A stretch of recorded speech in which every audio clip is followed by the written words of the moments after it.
Welcome to Talk Travel with Samantha, the show that helps you travel smarter, vacation harder, and maybe avoid standing in line with 4,000 other tourists taking the exact same selfie. I'm Samantha with Talk Travel with Samantha, powered by Fabulous Adventures Travel, and every week we're talking destinations, insider tips, travel trends, and helping you make the most of your precious vacation time. Today, we're skipping the usual suspects. No Disney, no Vegas, no Times Square. Instead, we're talking about America's best hidden gems. You know, the ones in our backyard. We're talking about those. The destinations that don't always make the front page of travel magazines, but absolutely deserve a spot on your bucket list. A lot of people totally forget about our backyard. They're like, I want to go to Europe. I want to go to the Caribbean. I want to see the bluest water. We actually have some of the bluest water in the world, and you just don't know it. Also, a lot of people don't think to themselves, let me go, over to Georgia. Let me go over to Wisconsin. All those places you're like, oh yeah, I'm not going there. There's nothing there. There are things there. I swear. There are places where you'll find fewer crowds, more authentic experiences, and often better value than the destinations everyone else is fighting over. So buckle up. We're about to take a road trip across some of the most underrated places in America. Our first stop takes us to the high desert of northwestern New Mexico. Most people driving through the state stick tightly to the historic neon-soaked streets of Albuquerque or the high-end art galleries of Santa Fe. But if you venture just south of Farmington, you hit a place called Bisti, De-Na-Zin Wilderness. Bisti comes from the Navajo word for among the adobe formations. De-Na-Zin means cranes. And let me tell you, when you step foot onto this land, you will instantly feel like you've been dropped directly and onto the set of a vintage sci-fi film. So when I honestly read about this and learned about it, I was like, what are we, an Avatar?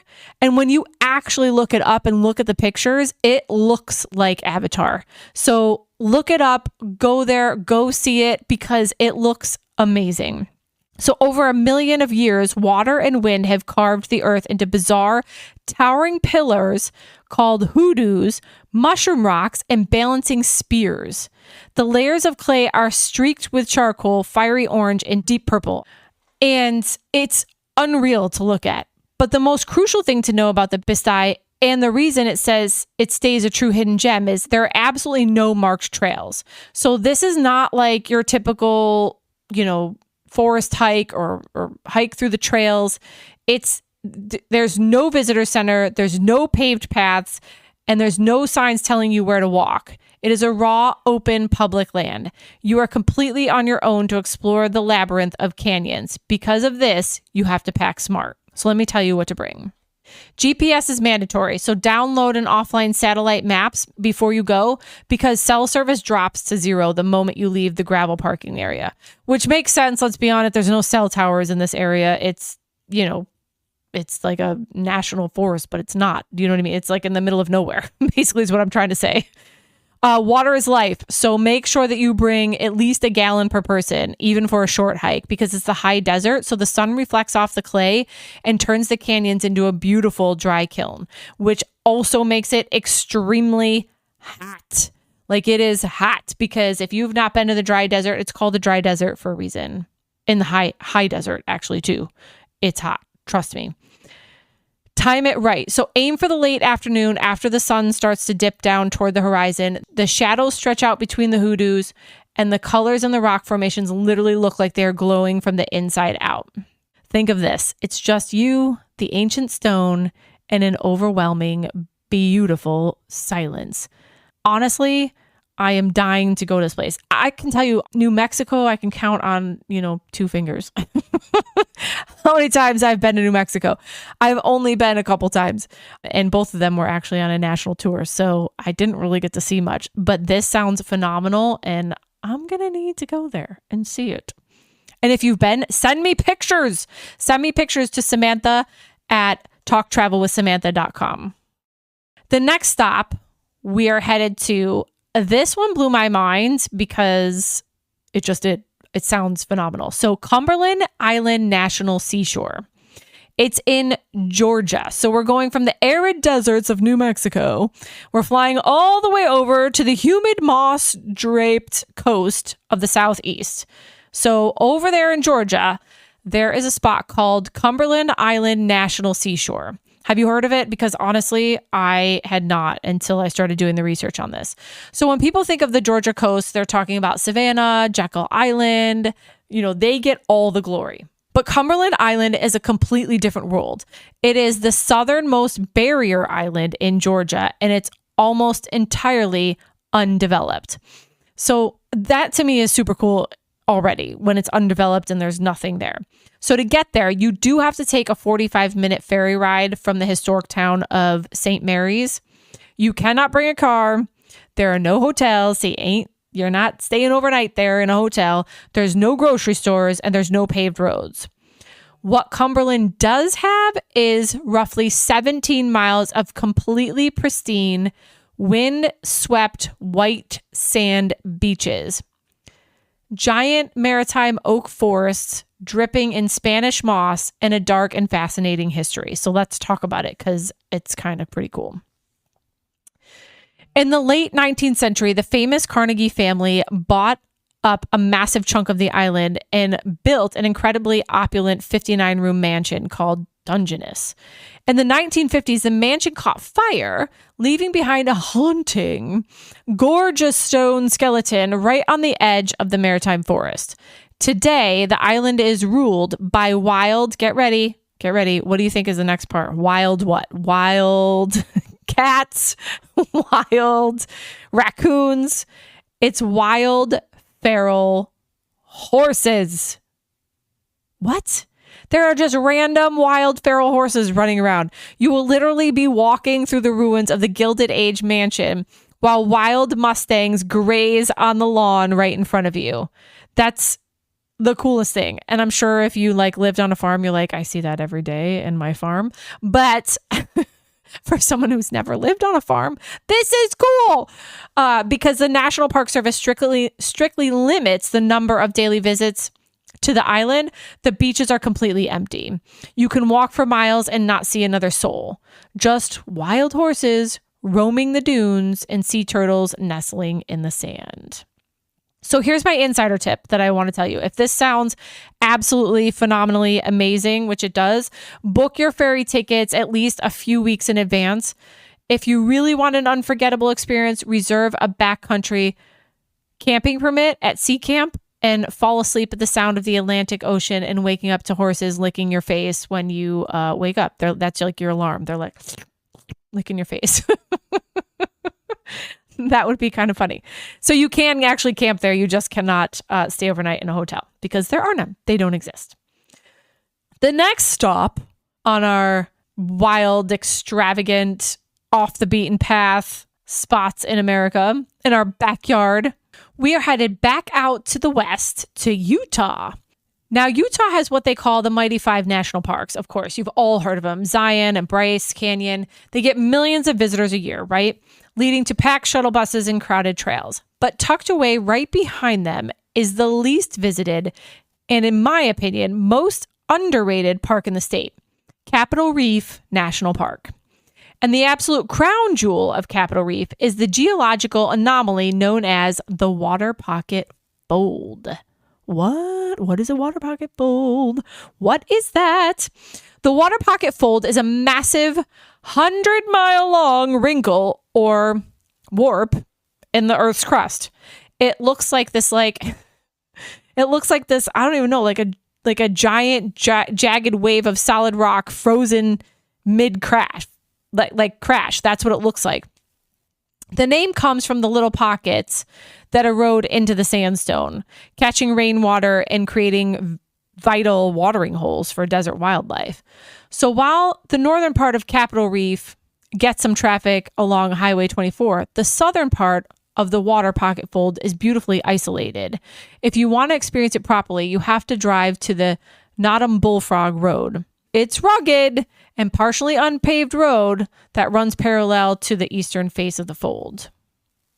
So I know that sounds so weird, but these are like places that you wouldn't think to go, right? Like everyone's like, let's go see Times Square. Let's go see Disneyland. Let's go see, Key West because it has great beaches. But actually, Key West doesn't, going to be honest. Although living here in Florida, you probably already know that. But these are different places that you wouldn't think of. Yosemite. People are like, let's go to Yosemite. So this is a place where you can genuinely pull over to the side of the dirt road, look out across millions of years of exposed geological history and not hear a single car engine.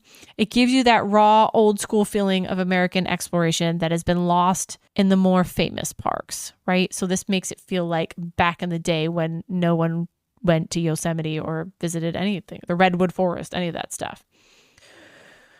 So I want to take the car, our road tripping car, to a couple of the most beautiful places you've never heard of. So Valley of Fire in Nevada. So of course everyone goes to Vegas, right? That's where you go. Where else you go in Nevada? Nope, really? Nope, that's it. Just Vegas. I'm just kidding. So Valley of Fire is just actually an hour away from the Strip in a stunning Valley of Fire State Park. It's bright red sandstone formations that look like Mars. You're basically staring at it going, did I transport on a shuttle to Mars? Like, how the heck did I get here?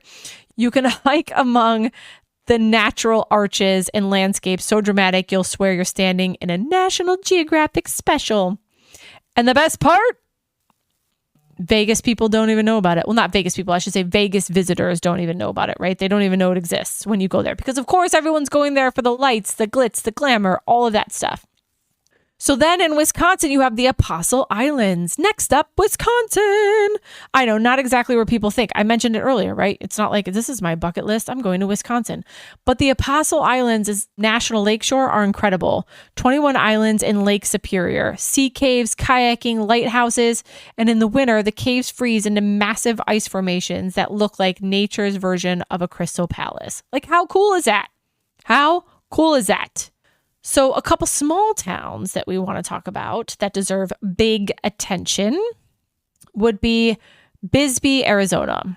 Let's talk quirky. Nestled in the mountains near the Mexican border is the former mining town of Bisti. Picture colorful houses built into hillsides, art galleries, ghost towns, breweries.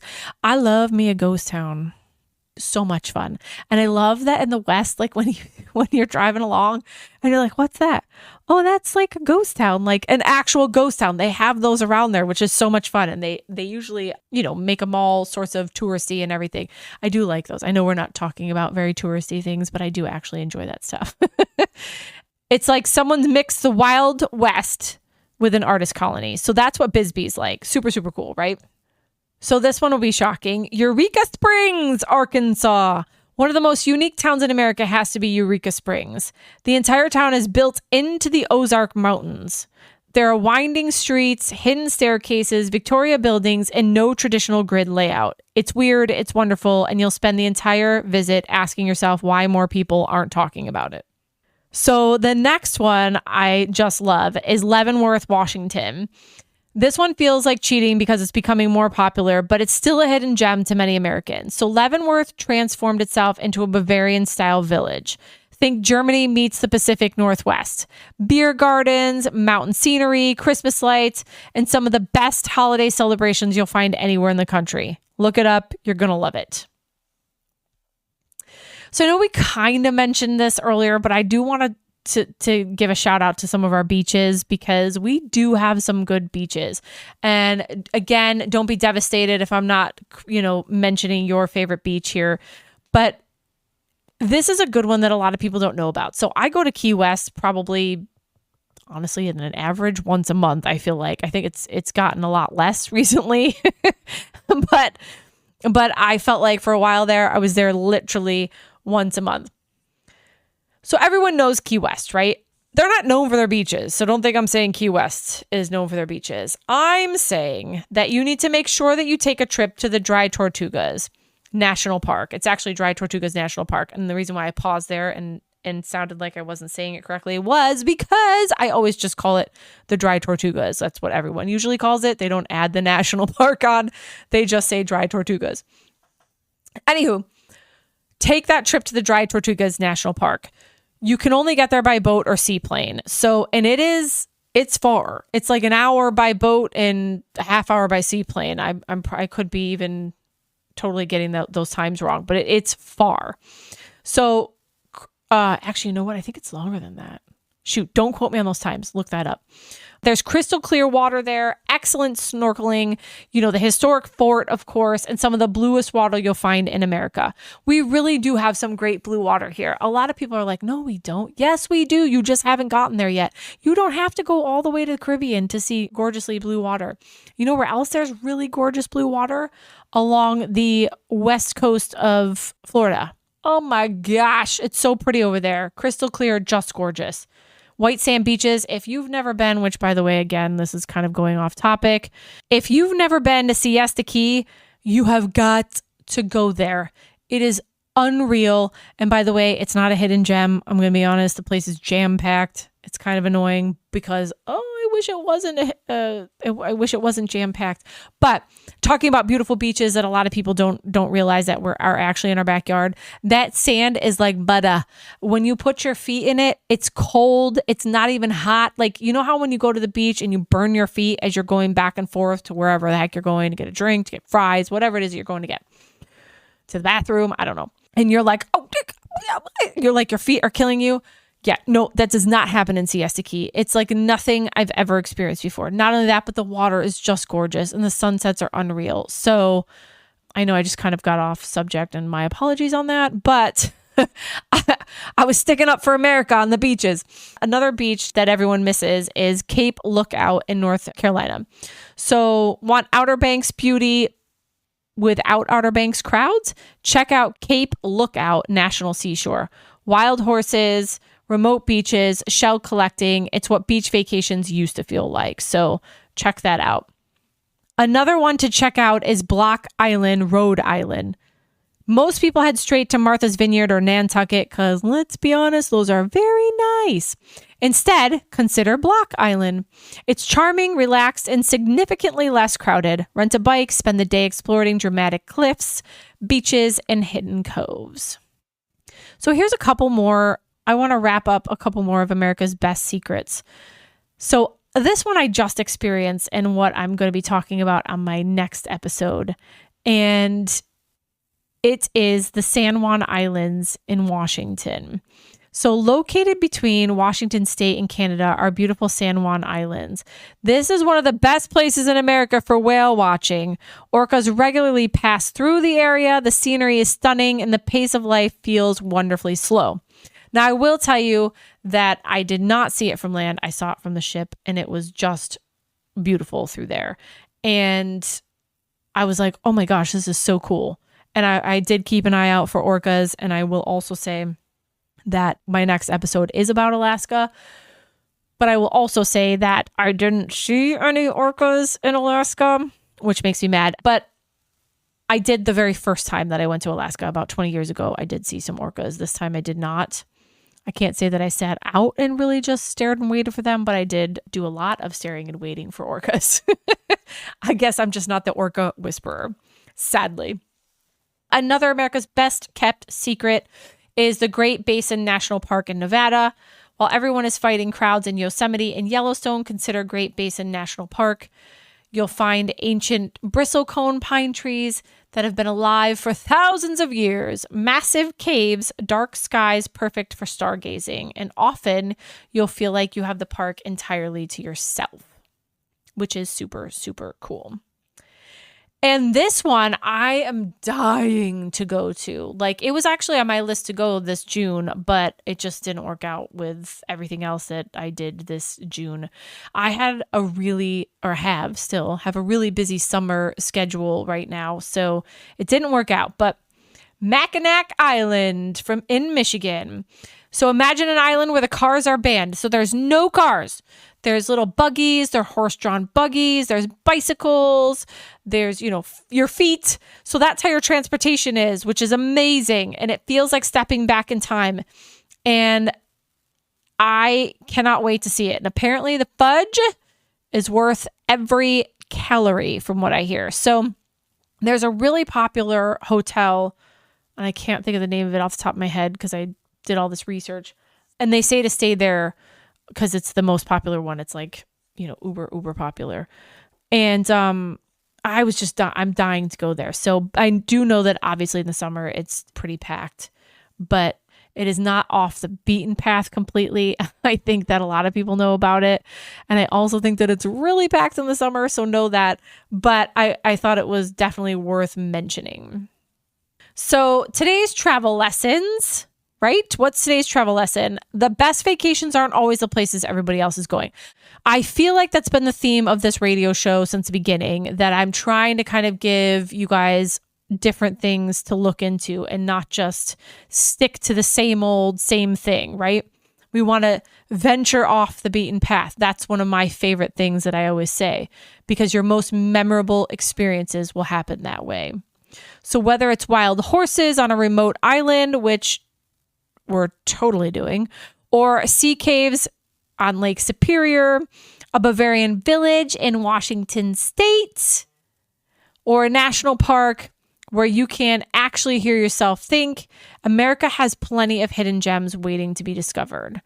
So I do love that about our backyard. I do think that a lot of people don't think of us as having all kinds of things. And to be honest, I haven't even touched the surface of all the cool things you could do. I just gave you some new ones that, just kind of popped up that are people wouldn't know about. So like Jackson Hole, I'm dying to go to Jackson Hole. Like, cannot wait.